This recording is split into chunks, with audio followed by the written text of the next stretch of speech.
Kailan ka huling nangumpisal? Guys, may kukwento ako sa inyo. Pag nagtatanong ako sa isang nangungumpisal kung bakit niya ginagawa ito, ang kalimitang sagot ay nagsisisi, gustong mabawasan ng kasalanan, mawala yung bigat na meron sa dibdib. At yan ang biyaya ng habag ng Diyos. Ngayon pong Divine Mercy Sunday, ang ating ebanghelyo galing sa John chapter 20 verse 19 to 31, kung saan sa muling pagkabuhay ni Kristo, dinalaw niya ang kanyang mga natatakot na disipulo at ang kanyang hatid sa kanila ay kapayapaan. Peace be with you. At ang regalo ng kapatawaran ng kasalanan. Kaya sabi sa kanila, whose sins you forgive are forgiven then, and whose sins you retain are retained.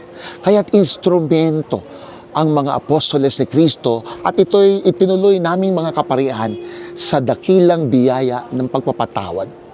At yan ang totoo.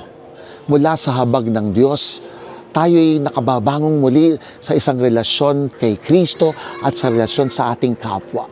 Kung tayo'y nakatalikod sa Diyos, mula sa pagbabalik loob, muli tayong nabubuhayang, meron tayong matibay na panghawakan ang ating Diyos. At binibigyan tayo ng pagkakataong makabawi, makapagsimulang muli ng isang higit na makabuluhang relasyon sa ating kapwa. Manalangin tayo.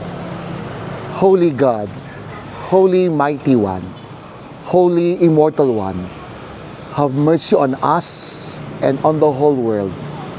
Amen. Paki-like, paki-subscribe po ang ating Conversations with Father Jerome SVD. At palagi niyong tatandaan, all is grace, so be a blessing. GBU, God bless you.